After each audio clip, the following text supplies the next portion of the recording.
Anthony's the owner of Amalfi Estates, and he has really established himself as a great leader in not only the real estate industry, but he's very passionate about making a difference in the community that he serves.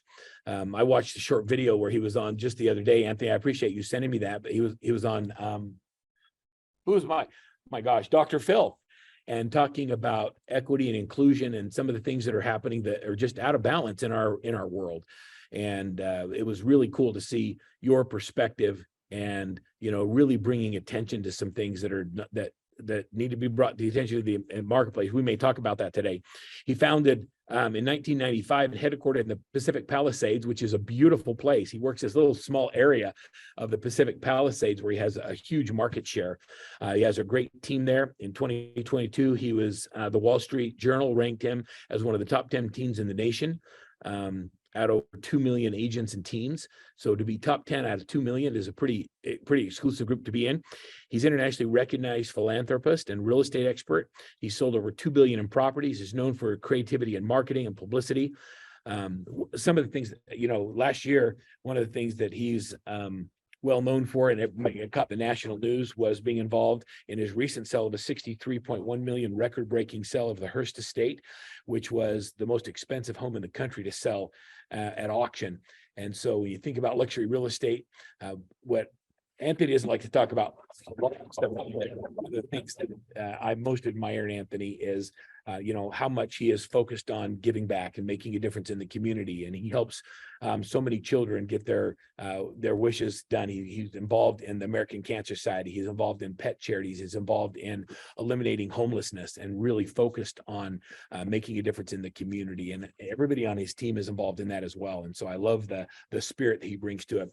I will tell you that Anthony, as a Workman Success client, has influenced many of our other Workman Success coaches and clients to increase the amount that they give back and to be focused on the community and making a difference. So Anthony, thanks for being here. I'm glad that you're here, and I appreciate you being part of the webinar.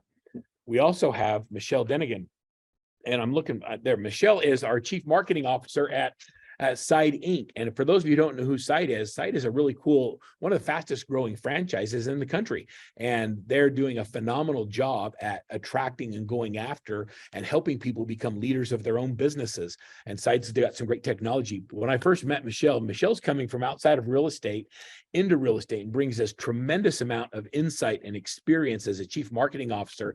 The first time that I met her in her Side capacity, I was immediately attracted to her energy and the experience that she brings with her. Michelle has this unbelievable ability to help people look differently about the business and to bring a tremendous amount of insight. After she's a highly sought after strategist, she helps business scale. She's recently returned to real estate, where she started her career with Move.com. She spent the last 17 years in the automotive industry, supporting growth and community-based car dealerships across the country. She was the CMO at Edmunds and Roadster, where she built the brand and a go-to market strategy, scaling the company from 15 to 250 employees. And now she's focused on helping individual business owners as well as Side create a scale. So Michelle, thank you for being here. Glad you're here. Thanks for having me. I'm going to start by talking about and just asking you, Anthony, when as a leader in running your own team, I want to just have you share with the group how important core values are to your team from a leadership perspective and how you really use and integrate those into your business practice. Thank you, Verl, and thank you for the introduction. I'm really honored to be on this panel. Michelle's amazing. I've gotten to know her fairly well over the last year or so, and thank you. So we appreciate the opportunity to be on here. I had not had any core values. I didn't even really know what core values were before I met you, Verl, and your coaches and be introduced to your company. You know, I had heard of them about other companies, but I didn't really realize, you know, if they were, how to best utilize them. So with Workman's help, we put together core values that our team actually, as a collective, came together. It's better if a team leader just introduces them or creates them, there's no ownership. So we really, as a team, came together and created them as a equally, because I wanted them to have ownership of it. What we've done with them, and we have it blown up on the wall of the office. We have them printed on little placards, like a little frame on each agent's desk. We read them at each meeting, our Monday and Thursday morning meetings, just to kind of re-emphasize. And we hire and we fire by our core values. So when it's listed there, it's really true. I know I had some challenging times in the beginning, and I would talk to you, Verl, and I'd say, this person's a really big producer, but they kind of lied to me, and I really didn't sit well. And you said, look, what do your core values say? It's like going back to the 10 Commandments, right? And it was very clear, when someone breaks one of them, they're probably going to break a majority of them with one action. And so it sets a message to the rest of your team and your company. When you let someone go who's a big producer, you're putting morals and ethics over money, and it sets the tone for the company. That was the big aha moment by using them.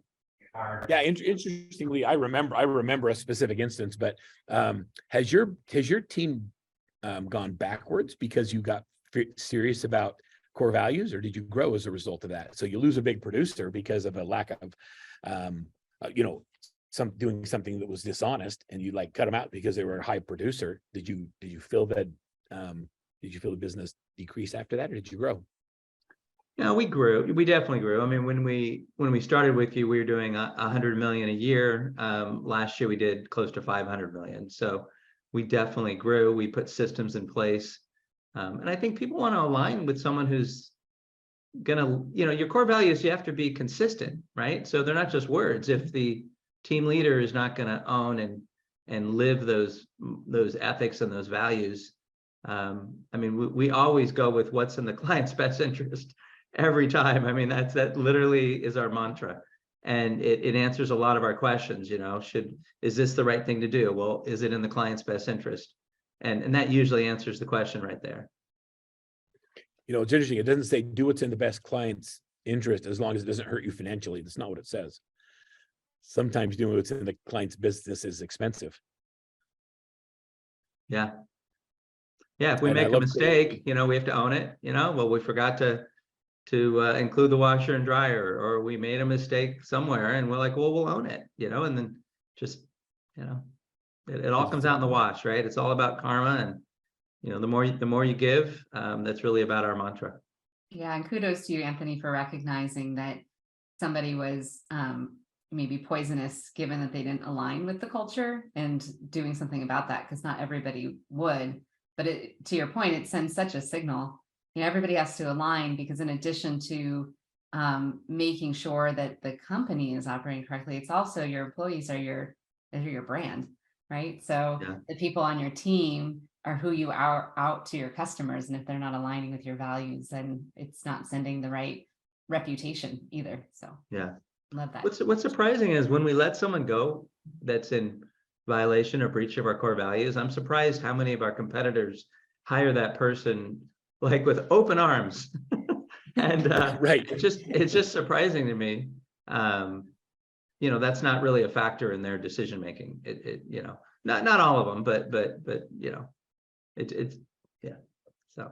Right. It's all about the money. The money is everything. Everybody chases dollars. So Michelle, out of curiosity, as you're listening to Anthony talk about the core values, what are some of the things that you think are important in the beginning of developing leaders? So a lot of people are on this call are new team leaders, or they're small broker owners, and they're moving from, hey, I'm a producing realtor, to now I have to develop as a leader. You take people on as a company whose focus is to now go into leadership. What are some of the skills or traits that you think are most important for them to focus on? I think the first thing to recognize is that when you are starting a team or a company, as it were, if you were partnering with Side, you have to recognize that the skills that made you the top producing agent that you are not the same skills that will help you succeed as a leader. And so I think that that's really important to recognize, because a lot of people go into this thinking like, I'm a great producer and I can just bring people on and we're going to all do more production together. But the reality is you have to transfer your thinking to not just, it's about me and, I'm just going to get more of me. It's about making time to coach and mentor the people that you bring on. I think that's the most important part. Culture is a part of it too, like Anthony was talking about before, because if you don't figure out culture up front, then you're not going to hire the right people to join your team. But once they're there, it's about mentoring them. It's about making sure that you are coaching them on the systems that you've created that you know are successful. And it's also about making sure that you can, figure out how to check in on them, on a regular basis and create that personal touch point with them, so that they feel supported, that they do feel like they're learning, growing, they can be successful. So, but it's definitely a transition. It is not the same skill set. I think that's huge. I think just that, like, we could wrap it up. I think that the skills that got you to be high producer are not the skills you're going to use as a leader, and they're very different. And when I think about all the mistakes that I've made, running a company and as a learning leader, I feel like I'm in development. I'm learning every day, trying to become better at leading my people. I've suffered from the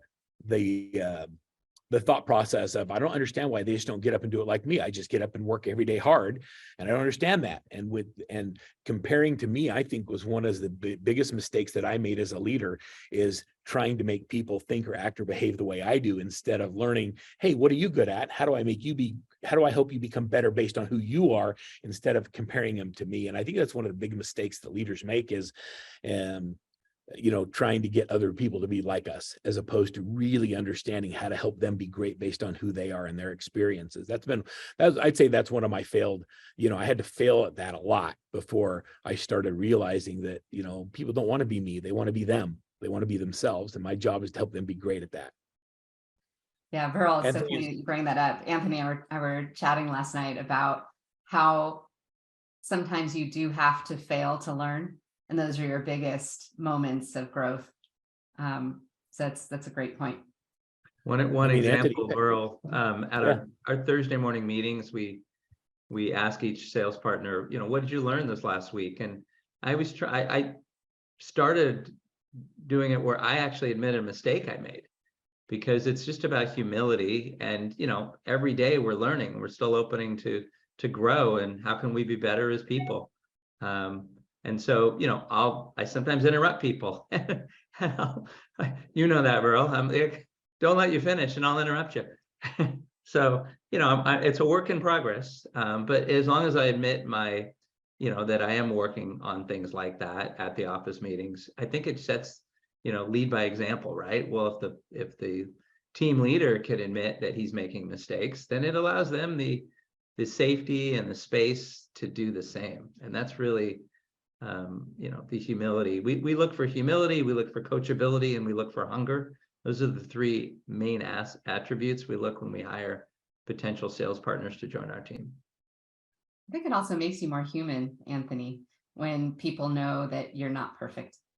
I think that is the mistake that a lot of leaders make. I'm far from it. Ask my wife. You can ask my husband too, believe me, and my kids. But I think people put on this facade and are too afraid to share when things didn't go right. But that makes people feel like when they fail, that they also, can't fail because nobody else above them is doing that. So I think it's super important to be vulnerable and share those moments with your team. it gives me this, it makes me think about being a leader is not being able to tell people what to do. Like, a lot of people think that that being a leader means I got to tell you what to do. But it's really setting the example of how to do things correct and then developing them so they can do it. It's not telling them. I don't think that's leadership, that's dictatorship. And a lot of people lead with that. That's their leadership style. It was really interesting. We did a team study. I don't know if my next slide shows that, but we did a team study. In our team study, this isn't the slide that I wanted. It said one of the stats was that team members want an example of how to do the business correctly. And they want a leader who shows them, not tells them. So they want to have that. They want that had to have an example. We talk about teams as being important, and this just shows that this particular stat in the study shows that Right now with the shifting market, there's a lot of people that are wondering, hey, do I stay in the business? Do I renew my license? Am I going to be able to survive the little bit of rise of interest rates and the slowdown of the marketplace? And the reality is that being on a team makes them much more likely to stay in the business, because they have mentorship and leadership that's going to give them insights, and they're going to work together as a group to be able to do more together. And I love that. I think that if there's agents that are on the webinar that are trying to decide whether or not I should stay in real estate, maybe you're not asking the right question. It's, how do I put myself in a position where I can continue to be successful regardless of what goes on in the marketplace? And the answer might be either to start a team or to join a team, because there's a lot of synergy that happens. Michelle, why do you focus on teams? Why is that something as a company or brand that you guys focus on? Well, it's a great question. It's actually, we focus on teams, but teams is really a subset of what we do. What we really are about is building companies, real estate companies, of which teams can be created, right? So we look at the top 1.5% of agents that are doing really well on their own, whether they have a team or they're an independent brokerage right now, or even a solo producer. And we say, own your own company and control that the way that you think it should be controlled, and within that grow by creating a team. So it was interesting. Anthony pointed this out to me the other day, which is we're one of the very few in the industry that focus almost exclusively on teams, just because of that mantra, because we believe so strongly in ownership, that's the output that happens when that is your core focus. So I'm interested. So I love that you help people build companies, and having a team is part of what creates a company. You can have a company of one, but it's very lonely. And I think that scale happens and synergy happens when you have other people that are headed in the same direction, whether it's an office or a brokerage or a team or a family. I just think that when you function together as a unit, there's more joy in the journey when you have other people that are rowing in that same direction. Anthony, what are you saying to agents right now who are worried about the shift? Or that's really for both of you. I'd like to hear from you, Anthony, and then Michelle. What are you saying to your agents right now that are worried about the shifting market? I mean, I just, whether we call it a shifting market or whether we call it a normalized market, because the last 2 years was an abnormal market. And so we just, as long as we put it in perspective, 50% of the agents have never seen a down market, right? We've had 12 years of appreciation. So, most people assume properties are going to sell in a week and have 15 offers and it's going to sell the way we're asking, but that's not normal. Normal listings are 180-day listings. And so normally pre-COVID, it would take 3 to 6 months or longer to sell, properties, and different markets are going to be different, obviously. Different price points are going to be different. But we're just getting our agents. Back in November, I'm a big data guy. So I saw last November, a year ago, that the market was starting to, the numbers, less transactions and less inventory. So we started going really heavy into door knocking and to circle prospecting. So circle prospecting, a lot of there's Mojo Dialing and there's RedX and there's several other companies out there that are all very good. And we circle prospect around an upcoming listing. And the whole goal is to get their email address. And we want to get 4 emails a day.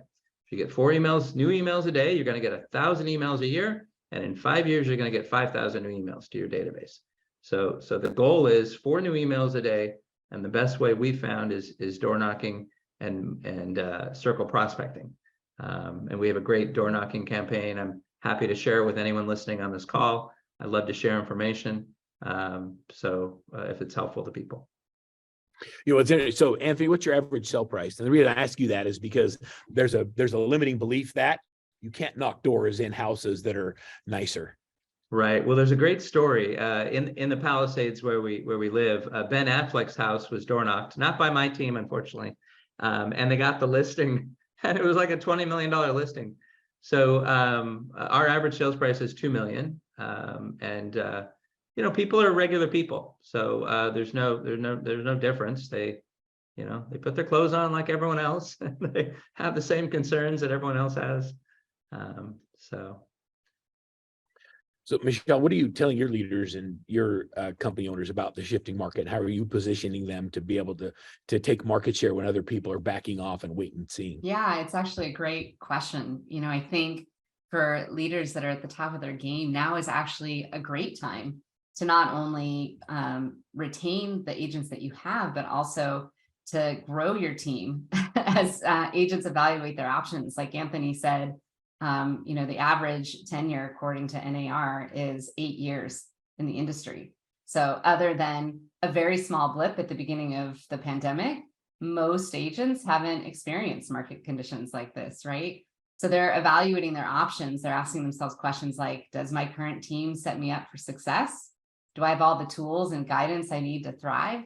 And if you're a leader that has the ability to support and mentor and show that to these agents that are evaluating their options, you can actually grow your team in this market, which is interesting to consider, because when things might not be looking as swell as they were a year ago, you can still continue to grow your profit by adding agents to your team that are looking for that mentorship and looking for that coaching and guidance, right? So I think that's something to really think about, and that's certainly what we're talking about. In fact, it's the entire theme of our upcoming side-by-side event in person in February, which is to rise above the tide. Right? Lean in and really use this to the best of your abilities. Take advantage, gain market share. Let's go. Like, this is the time when there's all of these people that don't have the expertise that you have, that you can share and coach and guide to the next level. I love that. We created a program called The Shift, which is basically a threat-based marketing system where we're messaging to the market. Our consumers are getting news from, CNN and Fox News and MSNBC. And if it's not bad news, they don't report it. And so the consumer is hearing all this negative stuff. And so our idea was to create messaging that is threat elimination marketing. So they're hearing all these threats, and then our messaging to the market, we want to be the purveyor of how do you move forward, because the life events that occur that cause people to move continue to happen, regardless of, where interest rates are. People get married, they get divorced, they upsize, they downsize, they relocate, they want their kids to play sports in a different school. There's all kinds of reasons people move, and we don't control that, neither do interest rates. And so even though there's a change, there's still a huge number of people. Even during the Great Recession in 2008, the market only dropped 20%, which means it's not that much. I mean, it's significant, but it's not like, it doesn't stop. This river of real estate, as we call it, continues to move. Anthony, when you talk about being a risk taker as a leader, what does that mean to you? What does that mean, being willing to take risks?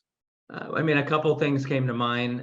One, when we started proposing, we give 10% of our commission to charity, similar to like tithing. And at the time, it was a hard decision, mainly because you're competing against, agents that want the highest commission splits. And, we were going against the grain because it's a lot to give 10% of your commission to charity. I mean, you're really, it can be struggling some months, right? But it's the right thing to do. And it's paid back tenfold, just in a lot of ways. A lot of Gen Zs and a lot of millennials and they really gravitate to having a higher purpose. And so, you think, well, you're going to hurt your business by forcing your agents and your team to give 10%, but it actually attracts the like kind people that you want, that resonate with your core values. So, I guess going against the wisdom, being a contrarian thinker, another thing that we did, and that was with your help, Verl, was our splits were out of whack. We were giving, following, one of the large companies out there that has very high splits, and they're paying the price right now. And so we had a much higher split than our business really could sustain. So a couple of years ago, we changed our splits to something where everyone could be more profitable in the long run. And we didn't lose one agent. And it was very, I was worried about it. When you take someone from a certain split to a lower split, but it's all about, the question, do you want a higher commission split, or do you want a higher 1099 at the end of the year? And we showed them with our systems that we could have a higher 1099 at the end of the year. There's a lot of 100% companies out there, but 100% of nothing is not very helpful. So. Yeah, and I think as leaders, it's our responsibility to create stability and security for the people that we lead. And if we're not profitable, there's no stability and security in that business model. And so you can pay somebody a high split, but if you're at risk as a business leader, it requires you to, if it disincentivizes the behavior we want from the leader, which I want the leader to give all the business to the team, but if you overpay the team, you have a disincentive to do that. And so we want to incentivize the behavior we want from the leader. So as we get into compensation discussions with our teams, that's a big deal. I'm going to come back to you just one second, Michelle. I remember, Anthony, when you decided to change the face of your website to be, we're a philanthropy company, not a real estate company. That, to me, I felt was a pretty big risk. I thought that was a risky move as a leader, but how is that paid off for you long term? Yeah, so when you go to our website, there's very little about real estate listings on our main page. It's really about our charitable giving. We'd like to say that we're a charitable company that specializes in real estate, or a philanthropic company that specializes in selling real estate. And I think it differentiates because everyone else is just selling a commodity, right? They're like, we don't send any just listed or just sold postcards. I don't send any mailings. We don't spam people that way, and really pushing the message of our philanthropy. And then you're not a salesperson anymore. You're really a community leader, and it differentiates yourself.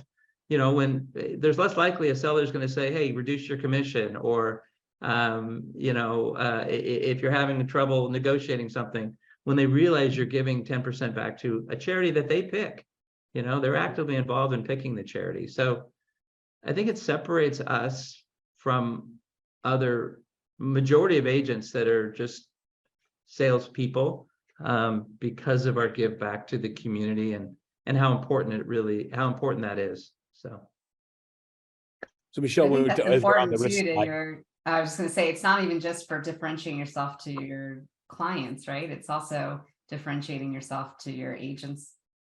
And when you attract new agents. I think those two things go hand in hand. Sorry, Verl, I interrupted. No, you're right. Well, it's funny because we all work on differentiation and what do we really have that makes us unique.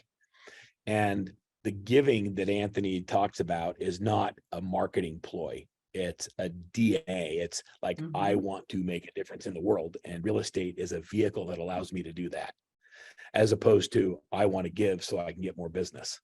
Right. And the reality is, we've talked about this, Verl. What do we want to say on our tombstones, right?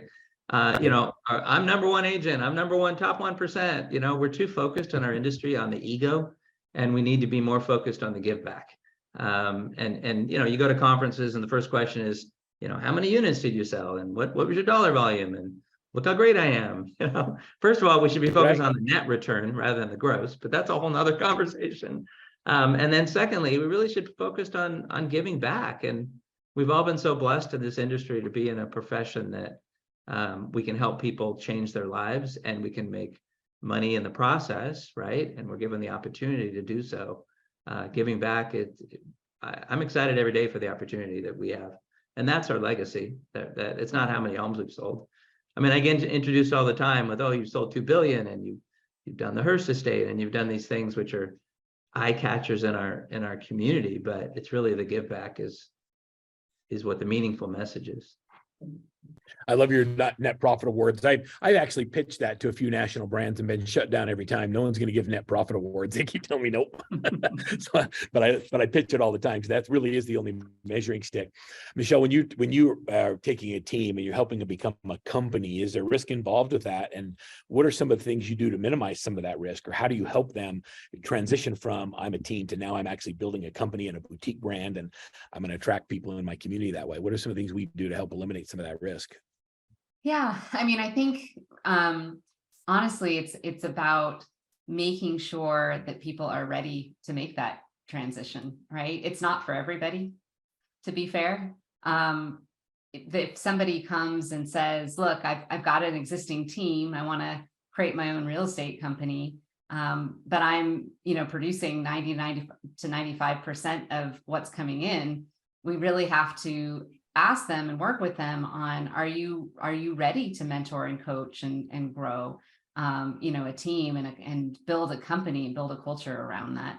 So, the way that we really help set people up for success is to make sure they're prepared to make that transition, by putting a business plan together that helps them figure out exactly how they're going to grow, right? And bringing up that it's more than just your sphere, and your own personal production, but it's also, what are other strategies that you can deploy? And certainly recruiting and bringing on a team is a big piece of setting them up for that success so that they can be successful.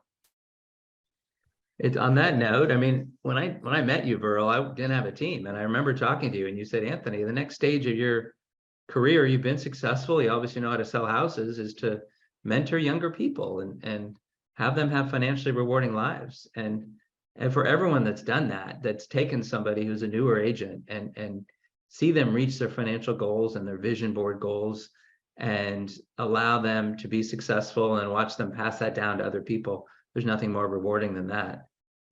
It truly, it's magical, and we're lucky to be able to do that. So. Yeah, has it been easy? I mean, did you make any mistakes along the way? Oh yeah, it's so easy.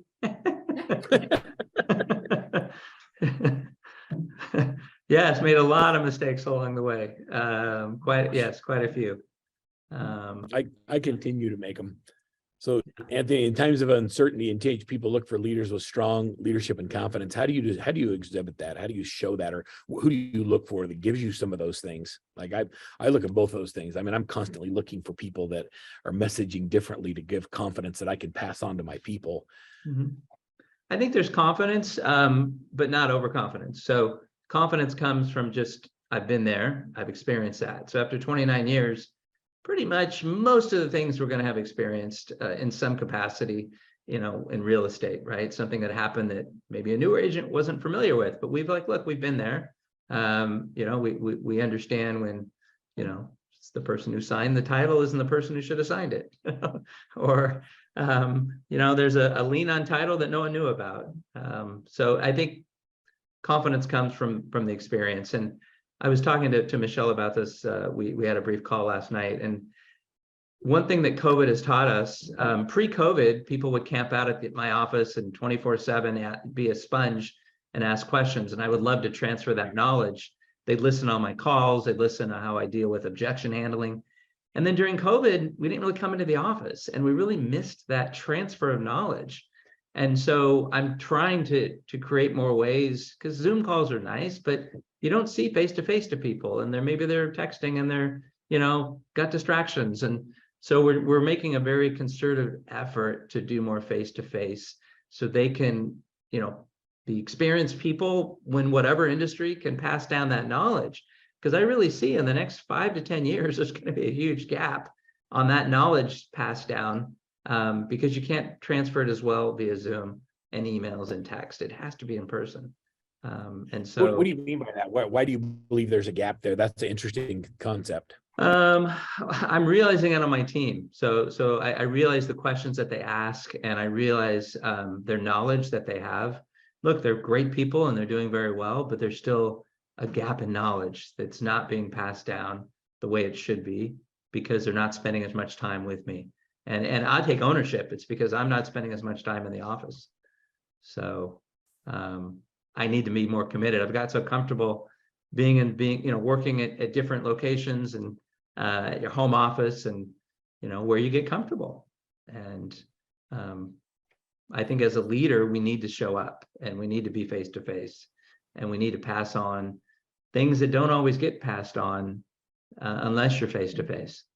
So I totally agree. I totally agree with you. I've never, I don't like the virtual office, and I have people that want to work virtually, and I just like, man, if I can avoid that, I want to, because I don't think you get that same transfer of knowledge. Michelle, this is a curious question. Side's had some tremendous growth over the last couple of years. How many side partners do you currently have? And are you starting to notice some commonalities between successful leaders and the ones who are exhibiting strong confidence? What are some of those traits that you're seeing? Yeah. So first, to answer your first question, we have now over 500 companies that we've created for our side partners. Think about that, you guys. 500 teams that never existed before are now new companies. I mean, that's just like a astounding statistic. And I want to comment one thing, because I don't know if Michelle, it may be too shy to mention it, but it's such an amazing stat. Over 50% are women-owned businesses that are side partners, and over 33% are minority-owned businesses. I love that. I mean, that is such a great alignment of our core values, and what we on our own team want to embrace, diversity. And I love that. I mean, statistically in the industry, that's got to be 10 times higher than any other real estate company. 50%, cool. over 50% women-owned and over 33% minority-owned businesses. That is, I love that stat. Yeah, I think Verl has actually. So I wasn't being shy about it, but I think he has a slide that's gonna. Okay, sorry, I beat you to it. I know it's all. I just love it. I mean, I tell you, I get really passionate about it, and Appreciate you. I think it's great. Yeah, I mean, it's such a great. I mean, being new to the company and having seen that was built was just an incredible delight and surprise. Just coming, especially from an industry, to be honest, of automotive, where it's so not that way. Right. I used to say that there's no other industry that is more male and white dominated than automotive. And so coming into this community and seeing the diversity has been amazing. And Michelle, I didn't mean to say you were shy, because you're definitely not shy. I was going to say I've never used that word. That's the last word I'd ever say about you. Well, Verl, to answer your question before about what is, what do we see? What are the commonalities? I think there's two of them. One is something we've talked quite a bit about, which is mentorship. This ability for our partners to pass down, like Anthony's speaking that right now, pass down what they have learned, what made them successful, and really have passion for mentoring people and as they grow the team. The other piece we haven't really touched on yet that I want to make sure we talk about, because it's such a big piece. Like even when you and I met Verl at Side by Side, like it was my first experience with the community, but leaders in our community, just generally seeing this in the industry at large, that are learning from other leaders. So they surround themselves with people that are like them, like-minded leaders, where they have learned and have their own best practices and their own failures, picked it up and, did better, did more. And so being able to spend time with people in that community that are, going through a process is very similar, a stage of building a company that are very similar. That's the other commonality that I see, is just the side community in totality. And it's not even just, sure, we bring it together, but I've seen it start to happen organically. I just heard a story last week where a bunch of partners got together to go see a new development in San Francisco. Side wasn't there. We didn't even know that was happening. We just heard about it. We heard that they got together and were networking, collaborating with each other. And I think that's a big thing, is we never stop learning as leaders. You can't stop. If you think that you're done, or you take the foot off the pedal and you don't grow, you're not really doing your team justice. Yeah, I couldn't agree more. And I know that masterminding and finding like-minded people and people that are doing things different from you and looking at the world differently is what helps us grow as leaders. I see that a lot. And I know, Anthony, you're involved in a lot of masterminds and trying to find groups of people that are thinking differently. I know we've talked about this a little bit, but a good leader shows humility and can admit mistakes. You mentioned that, Anthony, and Michelle, you've talked about that, and be willing to be vulnerable. I'm going to go on to the next point, because Nancy had a question, Verl. I can address it real quick. So please, I can't see it. So yeah, please Nancy said she asked, a lot of younger agents want to do more texting and not face to face, and how do you overcome that? And I keep going back to, we call them Verlisms, but belly to belly. So there's point systems where you get for texting and for emailing, but once again, younger people want to take, sometimes they're more comfortable texting, and obviously you want to find out what the best communication method is for your client you're talking to. However, we do awards, if you will, and competitions, friendly competitions in our office for face-to-face, Nancy. So, you know, the more face-to-face meetings we can have per week, there's $100 prize. And, you know, that promotes more the interaction of meeting with people. And so that's how we do it, if that helps answer it. And I recommend, you know, 20-minute meetings ideally, because a lot of agents can do busy work. And well, I met with a client for 2 hours. So we typically like going to Starbucks, and we do 20-minute intervals or 30-minute intervals, have back-to-back clients coming to the Starbucks where we can meet them face-to-face. And it's a very efficient use of time. You can introduce 2 different clients, which is really beneficial. I do it outside with a laptop, so then you get more visibility. You're going to run into more clients and more people that way. And then make it fun, you know, make it fun and have a kind of a fun competition around it. So I love that. So texting's fine if the purpose is to get face-to-face. But texting is its only form of communication, doesn't allow you to get belly to belly with people. And, you know, when you're with someone, the energy that is exchanged and the relationship that grows is so much more valuable than the non-emotional text message that happens. There's no emoji that can replace the personal connection, the smile and the firm handshake and the genuine interest in someone's life and business and what's happening with them. So I love that you're focused on that as a team. Michelle, when we talk about being a leader oftentimes means that you have to let go of things that you are not willing to let go of. How do you get people to, how do you get doers to become leaders and let go of things and give people responsibility? What are some of the tactics that you would share with our group to be better at handing stuff off? You know, I think part of it is really making sure that you are collaborating with your teams, that it's not just this, I think Anthony said this earlier, you did, Verl, like dictatorship, right? Yep. That we need to make sure that we can collaborate and get them involved in making some of those decisions so that they feel responsible. I think that's the first thing, like bought in. You know, there used to be, I shared with Anthony, that, you know, some of the early failures that I had in my career, but one of them was holding on to things so long and then realizing I couldn't take it over the finish line because I had all these other things to do. And then I'd be like, here, I'm going to delegate this to you halfway through the project, go. And that just doesn't feel good to anybody, right? You have to make sure that you are energizing them, inspiring them, creating a vision, getting them collaborating on what it is that you're trying to accomplish together, and then giving them the responsibility to run with whatever it was that you guys set as a joint goal.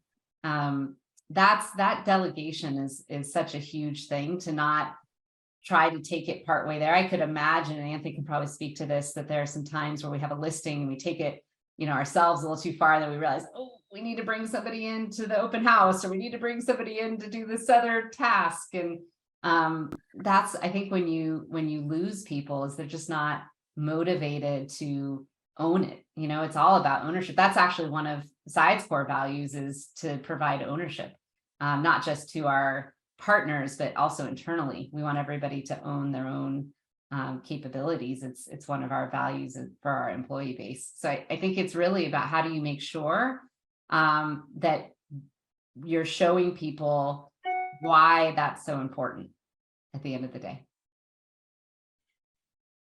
Thank you for that, Michelle. So Anthony, can you give me an example of something you had a hard time delegating, letting something go of, where they actually blew you away and showed you that their capability was even more than you imagined, but you would have never known that? Yeah. So one of our newer agents, she was 21 years old, and I had a lot of extra clients, and they were high-end clients. And, you know, it shows confidence that you're letting someone take on more responsibility, right? So my mantra is, I give people as much responsibility as they can handle until they tell me, hey, that's too much responsibility. So I gave her, I think it was a $5 million client, and she killed it. And she, you know, you're going to be there, like Michelle said, to support them, but you'd be surprised not only how good they're going to be, but a lot of your agents and your team members are going to do a better job than you will, because they all have superpowers and they're going to do it differently and they're going to have different skill sets. And, you know, a lot of team leaders think, well, they're the only ones that can do it, you know, and guess what? If you get hit by a car or you get sick and you're out for 2 weeks, you're going to be shocked at how well some of the other agents do. So I'm a big believer in giving as much responsibility as someone can handle. And it surprised me many, many times. And sometimes they just need that confidence boost, right? To say, no, you can do this. You know, I've had times where I've had another somebody on the team present in front of an audience and they're like, me? Well, that should be you. And I'm like, no, you're going to do great. Go do it. And just putting them out there is so confidence building for them to recognize that you are totally comfortable and believe in them. I think like just feeling like people believe in you is really what it takes for them to show up and take the responsibility that you're wanting them to take. You think it's possible that we're just afraid to let people fail? That, you know, the things that make, in my opinion, when I see the two of you as leaders, I think that one of the things that makes you good leaders is the fact that you've been willing to fail and that you've accepted that failure is part of your learning and growing process. But we don't want other people to have to fail. And so we feel like we're protecting them by keeping it to ourselves instead of allowing them to learn and to go through the process of learning and actually being okay to fail. You know, Anthony, you said I'm there to have your back and supervise to make sure you don't feel too bad. But I think we protect and we do it with our family sometimes. I think we protect our kids too much and we don't let them fail. And by not letting them fail, they don't grow. One thing you told me early on, Verl, was there's no such thing as a real estate emergency. If there's a real emergency, call 911. And so we keep thinking and we create drama in real estate, right? And we say, oh my God, you know, the listing date was off by a day. And, you know, we forgot to post that main picture the client wanted. And we forgot the lockbox code. And the reality is none of that, you know, in the scheme of life, it's all pretty minor stuff. You know, it really is pretty minor stuff. And once you take yourself out of it and realize that there's no such thing as a real estate emergency, it's all just minor stuff. You put it in the right perspective. So. Yeah, that really is true. We do create emergencies, but I think we create emergencies because it allows us to justify our greatness. We do it for ourselves so that we can become the hero that saves it and solves the problem. And in reality, we make bigger deals out of things that it has to be just so that we can, you know, we can feed our egos, if you will, of being great. How do you eliminate, Anthony? I thought it was really interesting that, you know, a third of the people that leave teams, they leave due to a conflict with an individual on the team. How do you avoid having conflict on the team? And Michelle, I'd like to hear from both you as well. Like when you see conflict on teams, are there things that you can do to eliminate that dysfunction? Our last round of interviews is a culture interview, and I'm not on it. Our whole team is on it, and they get to pick. And if any one person says, I don't want that person in our company or on our team, they're not on. And I don't even need to know reason. So they have ownership in it, in picking. It doesn't mean they're not going to be a conflict later on, but at least it does prevent some initially, you know, from having that. I think that's beautiful. Michelle, what do you do? What do you say to leaders that are looking to eliminate conflict or to avoid that going in? I love the idea of hiring as a team, and then the team feels responsible to help them succeed as well. Yeah, well, I guess the first thing I would say, and I know that's not what this slide is saying, but it depends on the type of conflict, because some conflict is actually extremely valuable amongst teams. It just means there's different points of view and you have to work through it. And if you build a culture, like Anthony was talking about, where people feel connected, they share the same values, that conflict will really help them grow. So, you know, if they're having a conflict that is having them leave the team because it's like so, you know, impactful for them, then I would look at the values and make sure that everybody really shares the same values on the team, because that shouldn't happen in my mind. You should build relationships, be connected by values, and conflict should be positive. It shouldn't create, you know, this mechanism of feeling like you have to leave. It should help them grow. And honestly, I typically tell teams to go work out their conflict on their own. If they come to me and want me to work out the conflict, we've all failed because they need to learn how to do that. on their own and get through the other side. So I agree with Anthony wholeheartedly that it comes to values in the end. That's sort of the core. But then from there, let's make some positive conflict. I think it could be good. So I love that. So I like to say we don't have people problems, we have process problems, and that conflict is healthy if you attack the process instead of the person. And so how did our process fail us? And that's why we have something that's not working right. And then how do we figure it together? I also think your team is boring if you don't have healthy conflict, because if you're never challenging the status quo and trying to get better, and conflict is healthy if it's designed to help the business grow. And I think that's we have an interesting model in our team meetings. Yeah. Everyone's allowed to talk and bring up criticism, and people that have come from other teams and other companies go, wow, Anthony, normally we're used to a dictatorship. And they come into our meeting and they hear brand new agents saying, Anthony, I don't think you should do it that way, do it this way. And I'm like, hey, that's not a bad idea. And they're like, right. This brand new agent is so it is interesting, the dynamics. And one thing I wanted to share real quick is we honor our core values. We have an award called the Amalfi Award. And I think every team and every company should have that. And they should really, put the positivity and the importance of that award front and center, more important than how many transactions you've done and the dollar volume. And so the Amalfi is our most prestigious award, and it's whoever has aligned most with our core values. And it's voted on by every single member of the team. And what I'm most proud of is that every sales partner and every employee, I'm not included in the voting, automatically gets, well, not automatically, but always gets at least a couple votes. So it just means that everyone kind of embraces those core values. I love that. Michelle, final thoughts on leadership and becoming the leader others would follow. Yeah, I think that really at the end of the day, it's about continuing to push yourself, right? If we stop, we're just not growing, and we're not growing our teams. And so we need to really be thinking about how do we continue to evolve as leaders. We're not perfect. And if we put this perfect perception out there, it's going to be, seen as something that people are trying to aspire to that's just not realistic. So keep learning, learn from people in your community, join masterminds, be part of a network of agents and team leaders that really care about passing it down. I think we heard even Anthony on this call say, hey, if anybody wants me to share this strategy that I just talked about, I'm open. Be open to sharing, because what you give, you get back. And I think that would be my biggest takeaway on how to be a great leader that people want to follow is to model the behavior you want to see in other people. I love that. Anthony, final thoughts, and we'll wrap it up. I appreciate it. Yeah, so I think in times of uncertainty, just look for leaders that have strong leadership and confidence. And usually that comes with experience. So it definitely makes people feel more comfortable and more confident when they're talking to someone who's already been through it 5, 6, 10 times, what's experience, what they're going through. So I think that look for that. If you don't have that now, look for that. Well, I appreciate that. What a great exchange of ideas and thoughts on leadership and how to develop leaders. Michelle, thank you so much for being here and sharing your thoughts with us. Anthony, continued success as you continue to make a difference in the lives of the people that you serve and in your community. And to everybody else on the call, thank you for being here. Happy holidays, everybody. Enjoy the time you have with families. Everyone.